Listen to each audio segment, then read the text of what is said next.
Kun raadiyoo sagalee Oromooti.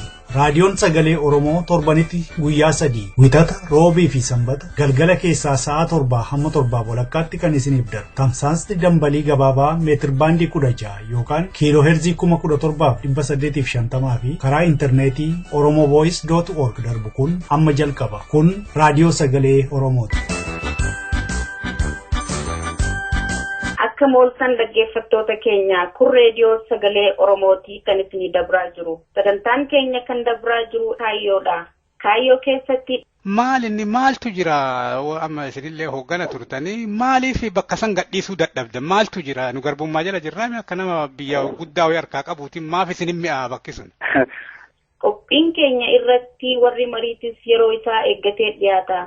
Dura kan dhiyaatu oduudha. Ani kan isin keessummeessituu Sirfannaa Naamas.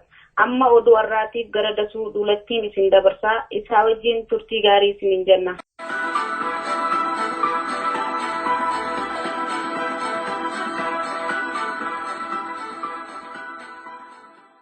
Bara darbees Itoophiyaan mormitoota hidhaa fi yaada ofii walabummaadhaan ibsachuu ukkaamsaa turte jettee Ameerikaan himatte.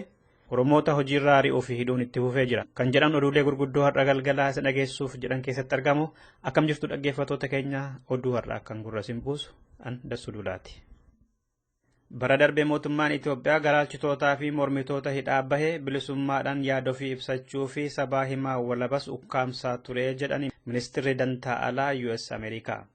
Joon Keriin gabaasa mirga dhala namaa addunyaa irratti biyyi isaanii waggaan baaftu kan baranaa irratti yeroo yaada kennan Itoophiyaa, Chaayinaa, Eertiraa, Ijipti, Iraan, Raashiyaa fi Saawudii Arabiyaan ammallee dhiitticha mirga dhala namaa biyya isaanii keessaa akkuma itti fufanitti jiru jedhanii komatani. Gabaasni baranaa kun eebila 30 barattoonni Oromoo Ambootti karaa nagaan hiriira mormii bahanii qawweetiin yoo xiqqaate namni 8 ajjeefamaniiru jedhe. Gaafa ayyaana Iid al-Fixrii bara 2013 immoo namoota qabamanii mana hidhaa keessatti du'aniiru jedhaman wanti isaanii tokkollee kan beekamin jiru jedhes. Bara darbe keessa Ogaaden keessatti lolli darbee hidhattoota mootummaa fi hidhattoota adda bilisummaa biyyoolessa Ogaadeniyaa jidduutti godhamaa turuus eere. Onkololeessa 13 immoo bara darbee hidhattoonni Gaambeellaa keessatti loltoota Itoophiyaa 40 ajjeessaniiru. Bara 2013 Allamaaxaatiin namoonni 12 qabamanii eessa akka bu'an hamma yoonaatti hin beekamne jedhes gabaasni kun. Mana hidhaa Maayikalaawii keessatti gombisanii nama reebuu, afaan cuqqaaluu, bishaan keessa nama cuubuu fi zaliilli guddaatu hidhamtootarra ni gahaa jedhe. Ambaasaaddaroota dabalatee firoonni warra hidhamtootaallee isaan gaafachuudhaaf hayyaman argatanii jedhe. Itti fufees bara 2012 keessa namoonni 100,000 fi 11,640 ta'an hidhaa turan. Isaan keessaatii 2,500 dubartoota waggaa ta'an 600 immoo daa'immanidha jedhe. Qondaalonni mormitoota biyyattii yeroo isaan bilbilaa fi meeshaalee quunnamtii biraatiin haasawan mootummaan Itoophiyaa isaan jala bu'ee basaasa namoota isaan hordofanis itti miindesse isaan hordofsiisa. Hidhattoonnii fi miseensonni gartuu biyya bulchanis akka barbaadanitti mana mormitootaa seenanii sakatta'uu jedhallee. Warri tikaa maatii mormitootaallee gaaffiif jechuudhaan akka isaan qabaniidhaan addeesseera. Ameerikaan gabaasa ishee kanaatiin marsariitiin yookaan immoo weebsaayitiin mormitootaa kan akka adda bilisummaa Oromoo, adda bilisummaa biyyoolessa Ogaadeniyaa fa'aa biyya sana keessatti cufamaadha jedhe. Barattoota Oromoo yuunivarsiitiilee hiriira nagaa waanta bahanii fi mormitoota wajjin jirtu jechuudhaan mootummaan Itoophiyaa isaan hordofa mana barumsaarraa isaan ari'aa yookaan immoo yeroodhaaf isaan dhaabaa jedhe. Mootummaan namoota miseensota ABO'tii fi mormitoota birootittiin jedhee shakku hojiitti isaan hin qacaruu jette Ameerikaan gabaasa ishee baranaa keessatti. Oromiyaa bakkoota garagaraatti dhaareebbichaa fi hojiirraa ari'uun ammas akkumatti fufetti jira. Sababiin itti kennamaa jiru immoo mootummaa jibbitanii fi mormitoota wajjin jirtu kan jedhudha jedhu maddeen raadiyoo sagalee Oromoo. Sababa eerame kanaan dhiyeenya kana barsiisonni Oromoo 8 kolleejjii ogummaa Naqamteetti hojiirraa ari'amanii jiru. Barsiisaa Bayyanaa Sanyii, Barsiisaa Ayyaanaa Qaabataa fa'aa warra ari'aman sana keessatti argamu. ABO deeggartu jedhamanii. Aanaa Tuqurincinniitti immoo bosonni Jibaatu wayita gubataa turetti barattoonni Oromoo deemnee haadhaamsinu jedhanii gaafatan alaabaa adda bilisummaa Oromoo qabatanii fi yaada ABO ooftu jechuudhaan himatamanii ture. Dhaddachi dhiyeenya kana Incinniitti taa'e immoo Gammachuu Taakkalaa, Biraanuu Margaa, Caalaa Selashii fa'aa keessatti kan jiran barattoonni Oromoo 15 tokko tokkoon isaanii ganna 2 fi ji'a 6 akka hidhaman jedhe murteessee ka'e. Oduu wal fakkaatuun raadiyoo fi televezyiinii alarraa darban dhaggeeffattu jechuun mootummaan Itoophiyaa Oromoota doorsisaa fi reebaa jira. Hidhattoonni magaalaa Sabbataa keessatti manarra deddeemanii raadiyoo fi televizyiinii Oromoo alarraatti darbu akka hin dhaggeeffanne jechuudhaan namoota dorsaa jiru akka madda keenyas magaalaa Sabbataatti. Haalli wal fakkaatu kun immoo Shaashamannee, Roobee fi Gimbii keessattis mul'ataa jira. Addatti immoo aanaa Ada'aa Bargaa, Ganda Ulaa Goraa fi magaalaa Reejjii keessatti raadiyoo Sagalee Oromoo, Sagalee Bilisummaa Oromoo fi OMN dhaggeeffattanii jechuudhaan poolisoonni federaalaa namoota reebaniiru. Obbo Guutuu Magarsaa, Obbo Munaa Daadhii, Obbo Biraanuu Gonfaa fi Obbo Mootii Garramuu warra reebaman jedhaman sana keessatti argamu akka maddeen keenya achiitti. Itoophiyaan warra karaa seeraan alaa namoota biyyattiitii gara alaatti baasan dabarsee kennuudhaaf dhaabbata poolisii addunyaa yookaan Interpool wajjin hojjechaa jira jetti. Poolisii federaalaatti itti gaafatamaan dhimma namoota seeraan alaa daangaa cehanii hundimmuu caammaa biyyi isaanii Interpoolii wajjin irratti hojjetaa jiraachuu himani kamisa darbe. Hanga ammaattis shakkamtoota 5 lammii Keeniyaa, Sudaan, Saawudii Arabiyaa fi Taanzaaniyaa dabarsinee kennineerra jedhanii ammas 80 akkasuma gochuudhaaf irratti hojjetaa jirra jedhanii kan jedhe madda oduu Ajaans Pireesidha. Kaleessa xiyyaara Itoophiyaa Finfinneetti gara Los Aanjelesitti imaluurraa namoonni 7 Ayirlaanditti hirkannaa gaafatani. Ga'eessota 5 fi daa'imman 2 Itoophiyaatii ka'anii yeroo xiyyaarri Dubliin qubata irraa bu'anii qondaalota dhimma godaantota achi keessa jiranitti harka kennaniiru. Maqaa eenyummaa namoota sanaa fi maaliif kolugaltummaa akka gaafatan wanta jedhe hin qabu. Gaazexaan Ayirlaand The Independent jedhamu oduu kaleessa galgala baase keessatti. Dhumarrattis Sooriyaa magaalaa Kobaanii keessatti guyyaa tokko keessatti kaleessa namoonni 300 ajjeefaman. Warri mootummaa Islaamaa magaalaa daangaa Sooriyaa fi Turkii irra jirtu sana lo'anii seenanii namoota fayyaalayyii ajjeesaa turani. Boodarra immoo loltoonni Kurdii ISIL achi keessaa haxoofnee baafneerra jedhanii kan jedhe Aljaziiraadha. Dhaggeeffattoota keenya oduun keenya har'aa kanumadha. Sagantaalee keenyaaf waliin turtii gaarii.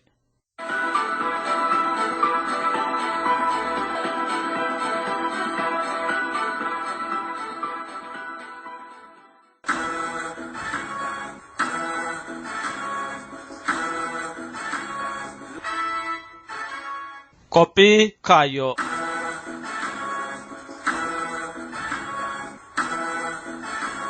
Dhaggeeffattoota keenya kun torbaanitti isaati kana kan dhiyaatu qophii kaayyooti. Qophii kaayyoo har'aa keessatti torbee kan eegallee gaaffiif deebii Birgeedar Jeneraal Haayiluu Gonfaa waliin taasifame kutaa lammaffaaf xumuraa qabannee dhiyaanneerra.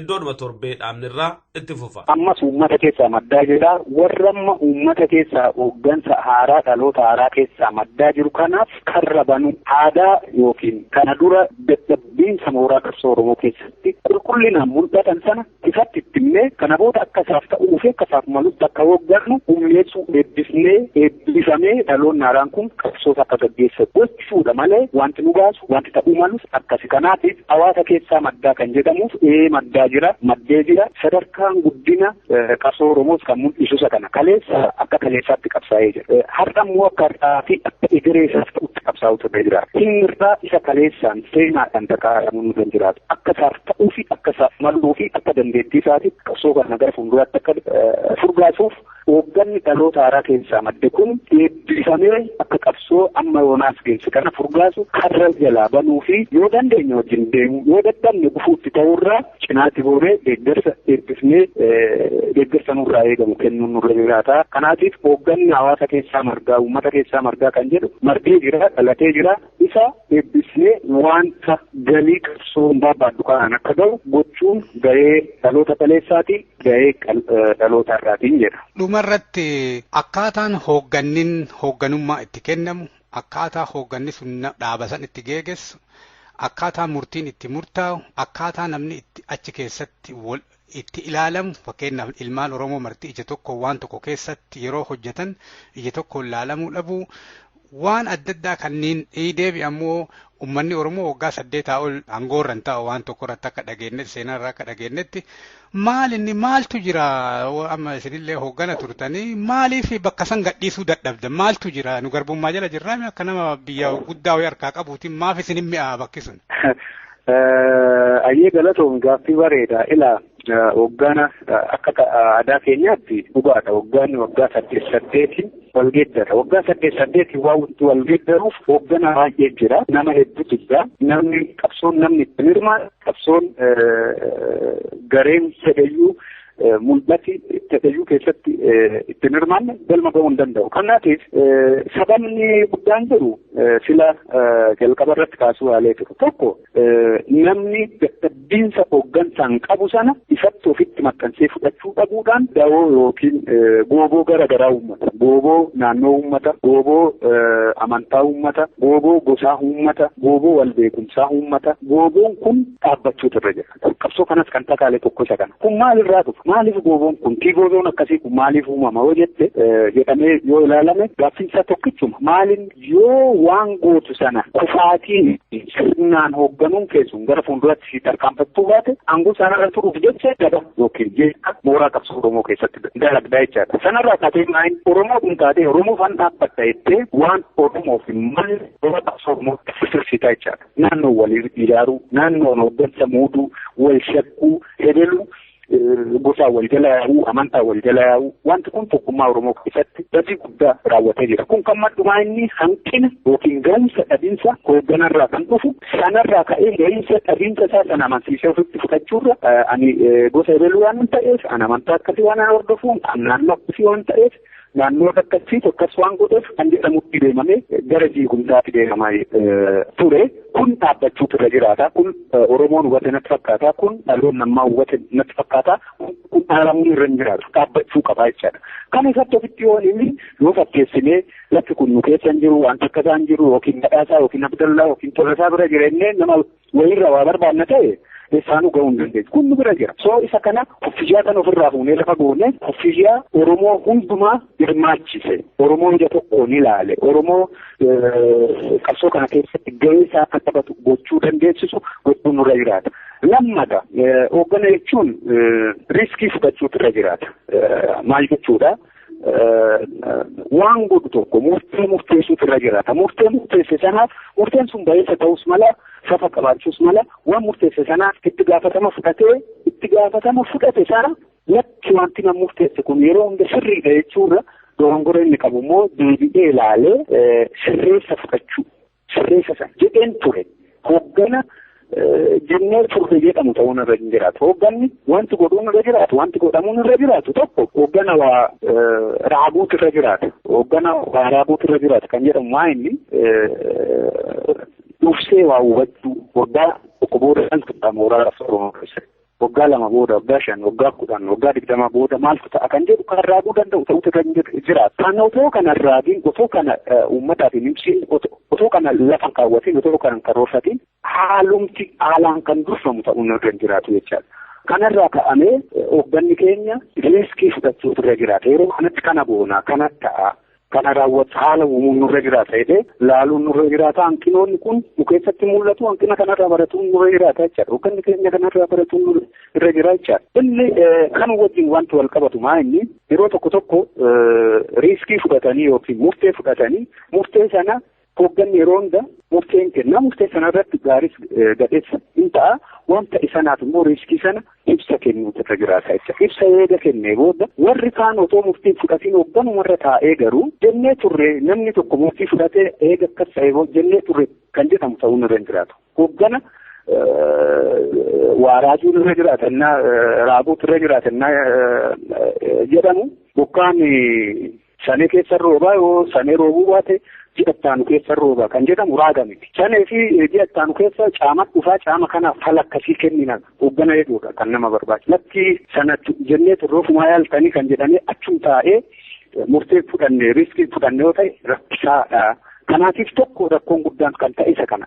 Lammata rakkoo kan ta'e tokkummaa kanaaf fedha dhabuu, hawwii dhabuu, ija dunuuffatanii tokkoowwan kun akka barbaachisaa hin taane hoogganni dubbatu jira. Deemtee sayyuu walitti baafta namni 2, 3, 4 yeroo wal ta'u. Wanti kun fafa qaba. Amma akka kana duratti deemuu hin dandeenyu. Haallammaa diinni keenya itti nu qabee jiruu fi yeroo ammaa wayyaaneen itti nu qabdee jirtu kanatu nu tuffachiise. Wayyaba taanee otoo jiru biyya sana keessatti otoo hin ta'in baha Afrikaa keessatti waan hundaanuu wanti nu dadhabsiise tokkummaa hooggansaatu laaffate. Isa kana ofirratti beeknee fudhachuutu irra jiraata. Kanarraa kaanee aarsaa hoogganni kaffaluun irra jiraatu karaa akka nama dhuunfattoo na gaafattamu kanumatti jira jechaadha. Kan godhaa jira. Ammas mataa walitti qabuu, walitti harkisuu, irra jirra jechaadha. Kanaatiif uummata kadhachuun uummanni nu kadhachuun irra jiraatu. Tokkummaa kanaaf nuti hoogganoonni uummata kadhachuun irra jiraatu. Waan balleessineef badii qabuuf uummataadha dhiifama kan gaafachuu qabnu malee nama dhuunfaa miti garee miti. Kan dhiifama gaafatamuun irra jiraatu. Kanaatiif isa kana ofirratti beeknee ebeeluu otoo hin jedhin jaarmiyaa kana cimaadha jaarmiyaa kana laafaadha otoo hin jedhin jaarmiyaan Oromootti yeroo ammaa laaffannee jira. Laaffina kana hoogganan dhalchee kana keessaa bahuuf hoogganni sirreessuun nurra jiraata kan jedhu haqa jirtu ofitti himuun murteessaa ta'uu isaati kan siimuu barbaadu barruu koo keessattis hubachiisuu kan hin barbaade amma humna kiyyaatti kanumaa jechuudha. Rakkoo kana ka uume eega hooggana ta'e mataa amma rakkoo kana itti uumtaniin deebitanii hiikaa isaa fuutan achi as koorsii wayii fudhattammoo? Ani gara kootiin akka dhuunfaa kiyyaa fi akka hooggansaan qaama keessa jirutti yoo na gaafatte isan bakka bu'ee dubbachuu danda'a. Waan tokkummaan barbaadu murteeffamuu fudhachuuf qopheessanitti. Dadhabbina jirus haa ta'u, irraa baratamuu kan qabus haa ta'u, cimina kana dura jiraatu gabbifachuufis haa ta'u, waan tokkummaa saba qabsaa'otaa hin fidan, jaarmiyaalee hin fida kan jedhan kamuu fudhachuuf akka dhuunfaattis akka hooggansan jaarmiyaa keessa jiruuttis qophiidha. Kanarraa kaaneeti amma yeroo dhiyoo kana keessas nuti kan sababa garaa garaan gargar facaanee turre gara dhaaba jaarmiyaa afurii kan taanu kan walitti qabamnee tokko haa taanu walitti haa deemnu mataa walitti haa qabamnu jennee murteeffannee amma nuu danda'ametti kan namaan. Kanaan kan dhaabbatoon ta'e hin ta'in kana fudhachuun keenya nu duwwootoon ta'in qaamni biraas akka kana fudhatu gochuun namarra jiraata. Kanaafuu waan na gaafatteef gabaabumatti wanti kan sii deebisu nama dhuunfaaf otoo hin ta'in garee faayidaa gareef otoo hin ta'in nama dhuunfaa dhiifama gaafachuuf yookiin garee dhiifama gaafachuuf otoo hin ta'in dadhabbinni jiru akka sabaatti dadhabnee jirra. Qabsoo kana gaggeessuuf akka sabaatti dadhabbina qabna. Kanammoo kan uume tokkummaa qabiinsa hoogganaati. Tokkummaa kana uumuudhaaf waan tokkummaan nu gaafatu kamuu riskii kamuu yookiin aarsaa kamuu ni fudhachuuf homaa rakkoon qabnu. Amma isa namni aangoodhaan wal lolu, isa naannoo wal lolu, isa gosaan wal labu, isa wal beekumsaan jecha qabsoo keessatti shira hojjetu amma kanarraa qulqulluu taanee tokkummaan hin dhufa taanaan qabsoo kanaaf hin maltu. Hooggansa kanaaf ga'umsa hin qabdu namni jedhamu itti himamee anis yoo hin qabaanne natti himamee abbaan kana hoogganuu danda'u, abbaan kana fuulduratti tarkaanfachiisuu danda'u itti gaafatama fudhachuutu irra jiraata jechaadha. Tokko kana lammata kana eegan ofirratti beekee rakkoo koo eegan ofirratti beekee kana sirreessuuf dursan fudhadha jechaadha. Yoo kanan fudhatiin hoogganni kanan fudhatiin wal kijibaa jechaadha. Qabsoo hin jirre, qabsoo lafarra hin jirre, waan godhaa hin jirre baruun baraan soba ibsa walirratti baasuun nurra hin jiraatu jechaadha. Waan dadhabne sana uummatatti illee kanarratti dadhabne kanarratti nu gargaara. Uummata keenya kana booda kan gaafachuun nu jiraatu gargaarsa kanarratti nu gargaara kanarratti dadhabbinni keenya kana dadhabbina keenya kanarratti daboo baasii usumsa jechuurratti karaa gama keenyaan akka hoogganaattis akka nama dhuunfaattis karaa kiyyaan rakkoo tokko hin qabu maaliif lubbuu kiyyaa uummata kiyyaa kan kenne jedhee damba'ee kan lubbuu as jirtu waa'een aangoo waa'een faayidaan argamtus hin jiru qabsoo keessatti hooggana jechuun qabsoo keessatti aangoo miti aangoon kan kennamu gaafa sirna qabatte gaafa mootummaa mataa keetii dhaabbatte poolisaan ittisa biyyaan humnati kaan of ittisuu dandeessa tarii gara diktaatorummaatti yoo hin deemte sanaan hala garuu qabsoo sabaa gaggeessitu keessatti garuu hooggana jechuun hojii walitti qabdee qindeessuu gahee qindeessummaa taphachuu adda durummaa ta'uudha. Kana malee faayidaan irraa argamullee hin jiru. Isa kana yoo gochuu dadhabde gochuu hin dandeenye jetame yoo qeeqame gammadee fudhachuun irra jiraata. Qeeqa kamiifuu karaa kanaatiin akka hoogganaatti dimokiraatik karaa ta'een fudhachuuf homaa rakkoon qabu. Kaalchariin Oromoo waggaa 8 hooggana isaa bakka buufattaa tolfataa deemu sun qabsoo mooraa Oromoo keessattis exercise ta'uutu irra jiraata. Dhamdhamamuutu irra jiraata. Isa kana gochuuf wanti duubatti nama jechisiisu haalli amma keessa jiru kan akka boonu kan nu dirqisiisu siin jechuufan. Birgeedar Jeneraal Haayiluu Gonfaa yeroo keessaniif hedduu ulfaadha isiniin jedha. Hayyee fayyaa ta'a isinis kana gaaffiif deebinaa gochuu keessaniif.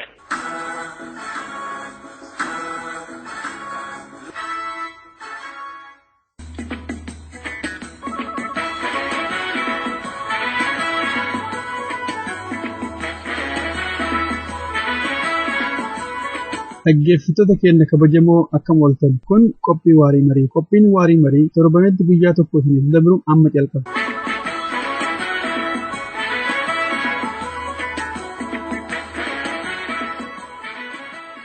Hayyee dhaggeeffattoota keenya har'as deebineerraa marii keenya kan torbee eegallee jirru waa'ee iccitii milkaa'inaa irratti kan eegallee har'allee kan itti fufnu kanuma.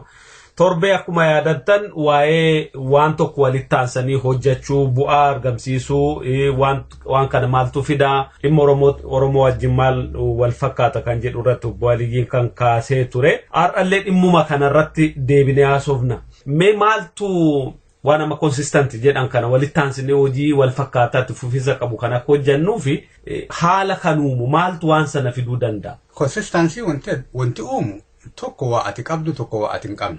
Fakkeenyaaf waa ati qabdu yoo fudhatte namichi qawwee qabu hennaa maraa rakkoo fi qawween furachuuf deema. Namichi horii qabu mallaqa qabu hennaa maraa rakkoo fi mallaqaan furuuf deema. In argita hawaasa keenya keessatti yeroo baay'ee warri horii qaban yoo dubbiin Oromoo kaate namni haa du'u.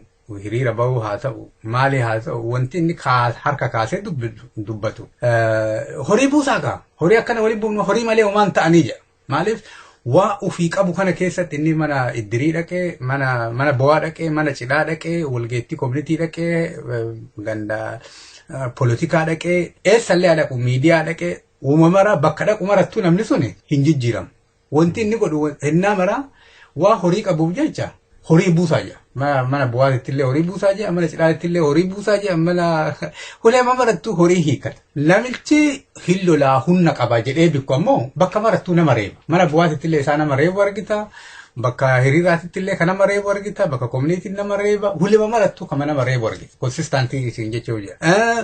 Warri beekumsa hin qabna jedhan qabaatanii baatanii illee hin qabna iskuulaan irra jedhan ammoo bakkuma dhaqan marattuu akka uummanni Oromoo beekumsa hin qabne haasa'an.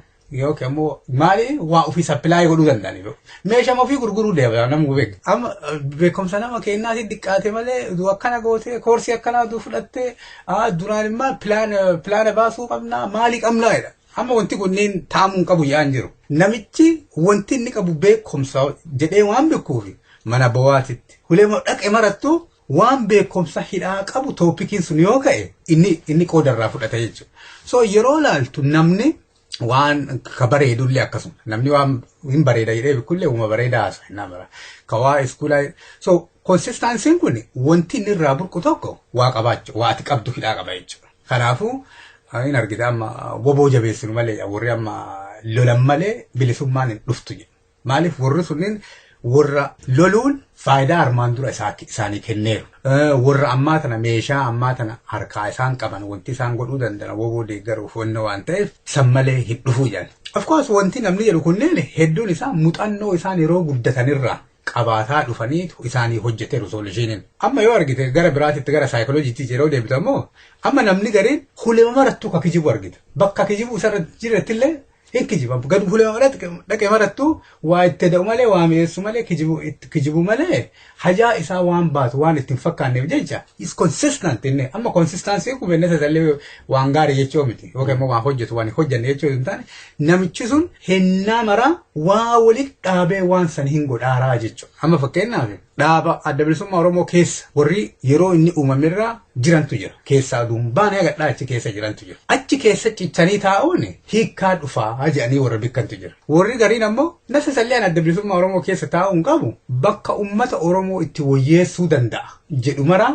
dhaqee waa fidu. Warri kunniin ammoo warra rizaaltii fidutti amanan jechuudha. Orgaanaayizeshinii hojjetu wayii keessa seenaatuma waa qooda kennanii yoo achitti waa fidan yoo inni waa fiduu ammallee deemanii orgaanaayizeshinii biraa keessa dhaqan. They are consistent. Wanti isaan consistency taane hennaa maraa wanti Oromoo wayyaa'uu qabaa. Bakka Oromoo itti wayyeessuu dandeenyu maraa seennee hojjechuu qabna jedhanii they are consistent. Kabiraa Oromoo warra kanaan ta'uu wallee jira. Amma warra kanaan maal jaa warri amma cadhisee amma dhaaba tokko keessa waggaa 40 ta'ane jarri tuni ayyaalaallattuu maalii jedhaniit wanna godhan. Warri amma bakka waa Oromoo itti waa finna jedhanii bikkan seenanii hojjetan sunniin ammoo warra kanaan maal jedha warra yaaduu hin dandeenye homaa hojjanne jedhanii kaartoonii tokko keessa taa'an waggaa meeqaa homaa gatii hin qabanii maali jedha.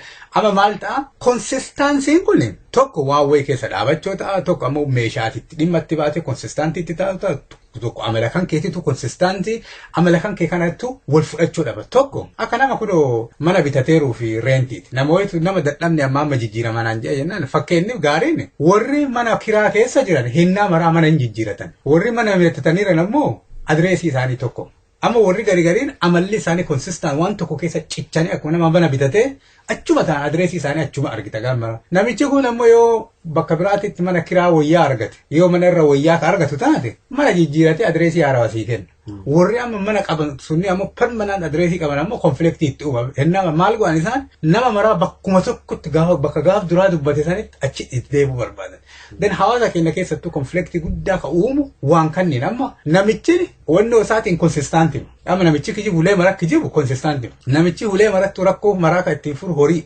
yookaan muqawwee yookaan maali jedhu is consistent amalli isaa amma leadership amala namaa consistent ta'e kana argitee quality inni nu beek amma namichi hennaa mara result fiduuf dhaaba jijjiiratu consistent fedhii isaa maali dhaaba duntaane ummata oromootii waa fidu inni fiduu baate illee warri achi keessa hajaa adda addaatiif deeman uma jiran sanniin jaan jiru waan sana amma ilaaluuf imma warra akkas deddeemuun kun yoo kaayyoo yookaan pirinsipilii yookaan vaalii wayii hin qabaanne amma fakkeenya bilisummaa Oromootti ta'e bilisummaa Oromoo kan argamsiisu akka amma jedhame karaa adda addaa yoo yaale namnumaa rakkoon qabu garuu har'a mooraa bilisummaa keessa jechaa boru Itoophiyaa jechaa boru Somaalee jechaa yoo deemta ta'e konsistansii kun hiika maalii qabaata amma namichi konsistansii amma inni boksii fi jijjiirate malee namichi hin jijjiiramu beeka namichi yoo adda bilisummaa Oromoo keessa illee turee dur waan kan akka amanne taate ammallee amanunne yoo ka amanu taate Prime Minister Itoophiyaa illee dugaanii inni garaa isaa adda bilisummaa Oromoo keessa jira namni sheeppii ta'ee akkasii yaada guyya guyyaan malkata adda addaa mul'isuu hin danda'a yookaan ammoo namichummaan dubbisuu beektaa maashinii inni ittiin dubbisu suni roongii ta'uu hin danda'a amma namni malkata yoo arge eebalu akkasiitii jira isaa ga'e amma fiilmii amaanarraa argiteettame girlfriendiin gurbaa dhuftee gurbaa mana gurbaa yeroo dhuftu intala Oromoo siree irra argite intala biraa gurbaa inni wanti siree irra kaa'eeruufi intalti Oromootu dhibamtee gargaaruuf achi kaa'eera argite isiin ammoo akkuma siree irra argite kaafeetti guuttatti maal goote intala biraa waliin jiraa ka jedhutti konkuluuziin amma wanti akkasii baay'ee jira hawaasa keenya keessa waa wayi nama siree irratti yoo argite intala siree irra argite hojiin biraa hin jiru sanuma jetteef isiin fudhatte namni Oromoo illee akkitti inni wallaanu waa wayi malkata tokkitti lama wayi baddoo yoo arge taafte ofumaatti guuttate wanti inni namicha san akkasin laaluufi wanti sun qaraa mataa isaa keessa waan jiruuf nama guddiftee amantu tokkotu abbaa fedhe walii argite hin shakkitu warruma qara shakkiteettu dhugeeffatta malee warra qara amantu guyyaa keessa sitti wannoon sitti uumu warra anamma maayinooritii waliin dhaaniiti kun asitti illee waa fudhataa achitti illee waa fudhataa achitti illee kijibaa achitti illee wanna kanneen ja'an jiran warra jiruu isaanii jaara jiruu isaanii amalli isaanii consistent ta'e waan positive irra sin jaara kan negative hedduu haasa'uu hin dandeenya warra amma diina uummata Oromoo ajjeesisu maali sanniini miti wantummaa namni kennaa consistantii itti haa ta'uu han barbaadu positive haa ta'uu fi cinaa positive amma kan rizaaltii hordofullee konsistaantii uummata Oromooti maaliif uummanni Oromoo tokko wanti inni fiduu qabu injifannoo fiduu qaba injifannoo akkaataa itti fidu yoo kan barbaadan taate gaarii kun ammoo waan tokkorra cichee dhaabachuun sun ama pirinsipile nasa sallee namni marti pirinsipiliin hin deema jechuu miti namni garii rizaaltii hin deema namni garii pirinsipiliin hin deema namni garii paawarii argachuu hin deema namni garii waada so namni wanti motiveetii isa godhu hedduu kanaaf jajii amma gara guddaa namicha itti murteessu santu beeki garbicha eegataa teknikaalii isaanuma jala jira kama isaaniitti ati qaraabe amma namni Oromoo maaliif akka viidiyoo taatee baalii taatee jaawutti walii jiru already nu martuun jara oonii nu godha jechuun jaratu isaan jala jiran bora dhiyeessinee akkana baanee raasaa kana dhaabannu alatti jala jirra by default garuu sammuu kenna bilisa malee hedduu kenna sammuu kenna bilisa malee teknikaalii eega biyya kan kee qabatanii risoorsii kan kee wanna godhaa jiraatanii sirruma jiran jechuudha silaa sabboononni wanti isaan godhuu qaban namni martuu sabboonaa jedhanii eeguu isaanii duun taane namni baay'een sabboonaa kan taane sabboonaa akka ta'an irra hojjechuu utuu isaan irra consistently dalaganii nama amma Oromoo gurguratu there is a reason behind it namni amma ka'ee ufin gurguru be namni waatu isaa dabeera waan isa oduu beekte nama hedduu akka nama Oromoo gurgurre akka nama Oromoo ajjeesisiifne akka diina waliin dhaabanne wanti ati godhuu dandeettu hedduutu jira dhalootatti namni nama ofii nama biraatii kennu baay'ee miti waa isa kennisiisu jira waa isa kennisiisu kana faandaawutii goota yoo sabboonaa taate. Dan isaa kana irraa bulqiteet sabboonaa kan ni ta'u yoo goote sabboonota hedduu qaba. Sabboonaa hedduu yeroo qabaatu uummanni Oromoo kun konsistantli gara bilisummaatitti dhiyaataa deemaa jechuudha. Ayyee marii kana har'allee xumuruuf jirra garuu mata dureen eegalleen xumuramne qophii biraatiin walitti deebina torbe. Hedduu galatoom.